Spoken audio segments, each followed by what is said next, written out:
बिथांमोनखौहाय जोङो मुर्दाबादनि मोनसे स्ल'गान होखादों आरो बेयाव खुनु बेले-बेजे साननांगौनि गैया होननानै आं दिनैहाय बेखौनो क्लेरिफिकेसन होनो सानो।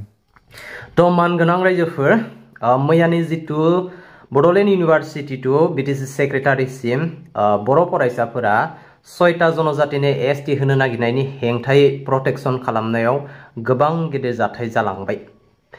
जिहेतु ट्राइबेल बर' फरायसाफोरा सेक्रेटारि अफिसनि गेटखौ नारखावनानै एडमिनिस्ट्रेटिभ बिल्डिं रुमाव हाबनानै बुफाय बुसि खालामनायनि सायाव दिनैहाय माखासे पलिटिक्स लिडारगिरिफोरा नंखाय खोथा बानसावगासिनो दं। फाग्रा निरानै सोरखौबा आसि थुयै थांखिनानै खोथा बुंगासिनो दं। सोरबायाबा एबसुखौ आसि थुनानै थांखिनानै बुंदों, सोरबायाबा इउपिपिएलखौ आसि थुनानै थांखिनानै बुंदों।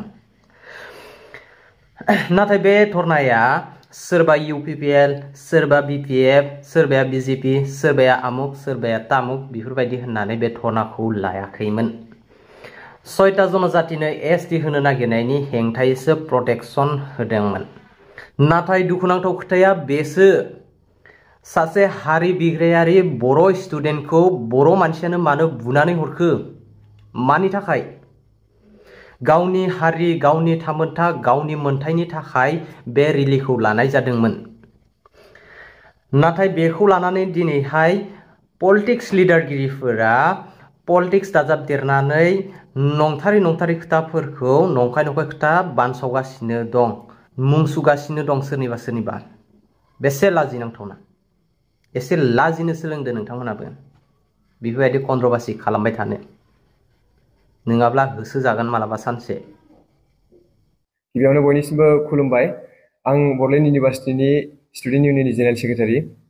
जोङो दिनै मोनसे उद्देश्य लानानैहाय जोङो मोनसे क्लेरिफिकेसन दिनै खौरांगिरिफोरनि सिगाङावहाय दिनै मोनसे मेल लिंदों। बेनि मेन उद्देश्यआनो जाहैबाय जे मैयाहाय जोङो बयबो बड'लेण्ड इउनिभार्सिटि आरो बेनि सिङाव थानाय कलेजफोर आरो जोंनि खाथियाव थानाय CIT, क'क्राझार इउनिभार्सिटि आरो बायदि जोंनि कलेज इउनिभार्सिटिफोरा बाव फैनानैहाय मैयाहाय बड'लेण्ड इउनिभार्सिटिनि गेटनि लांगोना मोखांनिफ्राय जागायनानैहाय जोङो बिटिसि सेक्रेटारियेटसिम मोनसे प्रटेस्ट हाबाफारि लादोंमोन। आरो बेनि टारगेटआनो जाहैबाय जे आसाम गभर्नमेन्टआ रिसेन्टलि 6टा जनजातिनोहाय एसटि स्टेटासखौहाय बिथांमोनहा गनायथि होदों। बेनि एगेन्स्टआव जों बे रेलिखौ लादोंमोन आरो साननै सिगां जों बड'लेण्ड इउनिभार्सिटि गेटनिफ्रायनो बेखौ जागायदोंमोन आरो साननै उनावहाय मैयाहाय जोङो बड'लेण्ड इउनिभार्सिटि गेटनिफ्राय बिटिसि सेक्रेटारियेटसिम जों बेखौ लाबावदोंमोन। आरो जोंनि प्रटेस्टआ मेन उद्देश्यआनो जाहैबाय जोङो पिस सान्थि भाबै जों बिनिफ्राय हान्जा सरनानैहाय जोङो मेम'रेन्डामखौ बिटिसि सेक्रेटारियेटआवहाय गथायहैनाय। नाथाय माखासे जोंनि स्टुडेन्टफोरनि आबेग, बिथांमोननि सेन्टिमेन्टआव नांनानै बिथांमोनहा नुबाय जे जों थांग्रोमोना पुलिस प्रसासना जोंनि मेगननि सिगाङावनो गेटखौहाय फांदों। दा बे गेटखौ फांनाय लोगो नुनानैहाय बिथांमोननि सेन्टिमेन्टआवबो नांदों आरो बिथांमोनाबो सानदों जोंनिनो बे सेक्रेटारियेट, जोंनिनो बे जायगा, बेयावनो जोंखौहाय लाजि फोनांनाय बायदियैनो जों गेट फांनानै होबाय पुलिसफोरा। आरो बिथांमोनहा एसटि होनायनि सायावबो सेन्टिमेन्ट दंखायोमोन। बेखौ नुनानै बिथांमोनहा थाद'नो हायियावहाय गेटखौहाय सिफायनानै सिङाव हाबनाय जाबाय। आरो जों बिदि सिङावहाय हाबनानैहाय जेबो बायला सिला जेबो खालामनो थाखाय जोङो सानाखैमोन।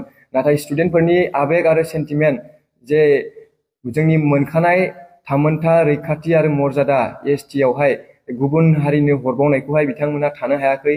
बिथांमोनहा बेखौ मालाबाबो गनायना लानो हाया आरो जोंबो बेखौ गनायनानै लाया। आरो मैयानि जानानै थानाय जाथायनि सायाव गोबां मानसिफ्रानो बुंदों जे बियो इउपिपिएल बा एबसुनि खालामनाय खामानि होननानैहाय। जों बेखौबो क्लेरिफिकेसन होनो सानो जे मैयाहाय जों सोरबा इउपिपिएल, सोरबा एबसु, सोरबा बनसु, सोरबा बिएसइउ हिसाबै जों ओंखाराखै। जों बावहाय बयबो ट्राइबेल हिसाबैसो ओंखारदों। CC2आ जों ओंखारदों। बेवहाय बर' हारिनि आरो राभा हारिनि आरो गोबां माखासे हारिनिबो दङमोन।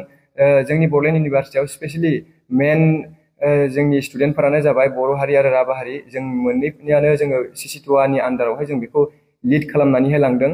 आरो मानसिफोरा जे बुंबाय थादों जे इउपिपिएल एबसुनि खामानि, बे एकदम नंखाय। मानोना जों बेवहाय बयबो गासिबो आफादनिनो स्टुडेन्टफोरानो बाव थांदोंमोन।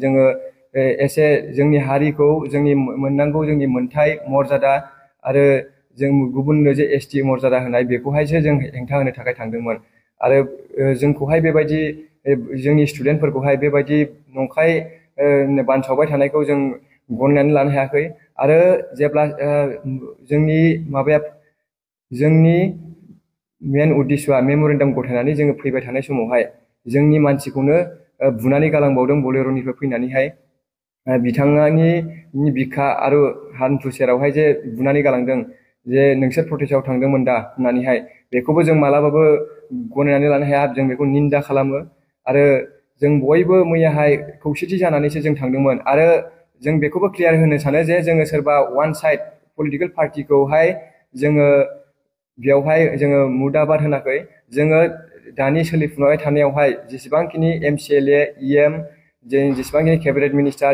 MLA MP दङ गासिखौबो जोङो सोंखारिदों मुदाबाद होनदों मानोना बिथांमोनहा गासिबो सिरि जानानै थादों बेखायनो माखासे क्लिप्सनावनो जोङो नोंथांमोननोबो देखायनो हागोन बे क्लिप्सनि गेजेरजोंनो जे जोङो आथिखालनि गासिबो MCLA EM मन्त्रि MP जों गासिखौबो सोंखारिदों आरो बिथांमोनखौहाय जोङो मुदाबादनि मोनसे स्ल'गान होखादों आरो बेयाव खुनु बेले बेजे साननांगौनि गैया होननानै आं दिनैहाय बेखौनो क्लेरिफिकेसन होनो सानो जिहेतु बे समाव नोंथांमोननि फरायसाफोरनि एगेन्स्टै FIR होनाय जाबाय होननानै मिथिनो मोनदों जों नुनो मोनदों ससियेल मिडियानि थ्रुयैहाय जे मैयानि जानाय जाथायनि सायावहाय जोंनि स्टुडेन्टफोरनि सायावहाय FIR होनाय जों मोनसे नुनो मोनदों मैया जों मेम'रेन्डाम गथायो जोङो जोंनि DC मेडामनिफ्राय जोङो मोननै एसुरेन्स लादों गिबि एसुरेन्सआनो जाहैबाय 24 आवार्सनि गेजेरावनो जे आसाम गभर्नमेन्ट जोंनि 24 आवार्सनि गेजेरावनो BTC गभर्नमेन्टआ जे NOC हरदोंमोन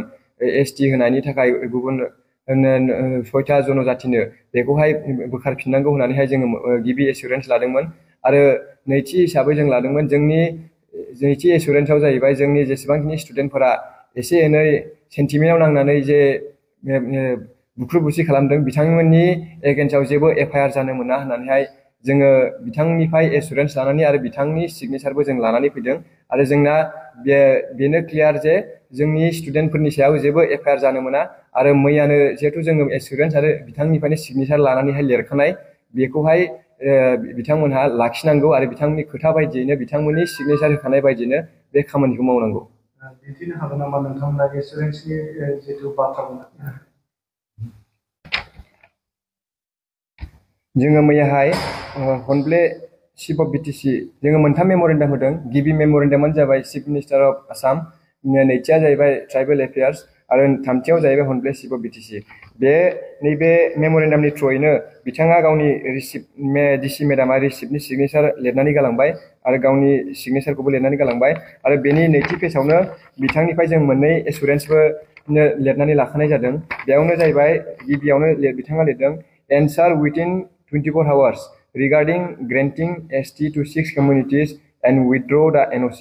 बिथांखौ जोङो बुंदों 24 hoursनि गेजेरावनो NOC खौ बोखारनांगौ आरो 24 hoursनि गेजेरावनो BTC गभर्नमेन्टनिफ्राय जोङो एन्सार मोननांगौ आरो नैथि एसुरेन्स हिसाबै जोङो मोनदों नो FIR should be filed to any student मैयानि जाथायनि सायाव खुनु स्टुडेन्टनि सायाव खुनु FIR जानो मोना होननानै जोङो DC मेडाम बिथांनिफ्रायनो जोङो एसुरेन्सखौ लानाय जादों आरो बिथांनिबो जोङो सिगनेसारखौ लाखानाय जादों नोंथांमोना मोनसे बाथ्राखौ सोमावसारबाय थानाय समनि जे 24 घन्टानि गेजेरावनो हाग्रामा महिलारिया उइथड्र खालामनांगौ औ जोंनि मैयाहाय जे जों एसुरेन्स लादों 24 आवार्सनि गेजेराव 24 घन्टानि गेजेरावनो बिथाङा NOC खौ उइथड्र खालामनांगौ होननानै जोङो मोनसे एसुरेन्स लाबोदों आरो बिदि जायाब्ला जोंनि गोजौनिफ्राय CC2आ आरो जेसेबांखिनि जोंनि ट्राइबेल स्टुडेन्ट बिथांमोनहा जा डिसिसन लायो बे हिसाबैनो जोङो फैबाय थानाय समावबो जोङो जोंनि मोनथायनि थाखाय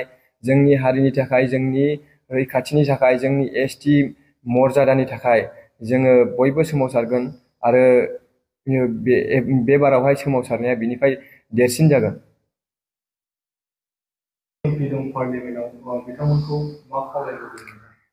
दा जिहेतु आसाम केबिनेटआव मैयानि ST 6था जनजातिनो ST होनाया मैयाहाय एप्रुभ जालांबाय दा बियो दिल्लीयावहाय सहैबाय पार्लियामेन्टआवहाय दा जोंहा जिहेतु सानै MP दङ जोंनि राज्य सभा आरो लक सभायावहाय बिथांमोनखौ आङो खावलायहरो जे बिथांमोनहा बेनि एगेन्स्टआवहाय गसंथानांगोन आरो बे एसटि होनायखौ बिथांमोनहाबो केन्सेल खालामनायावहाय सापर्ट होनांगोन आरो बिथांमोनहा जुदि बे खामानिखौ मावनो हायाबा जोंनि CC2आ जोंनि ट्राइबेल स्टुडेन्टफ्रा बिनि सायाव मा राहा लागोन बेयो इयुनावहाय जोङो फोरमायनाय जागोन।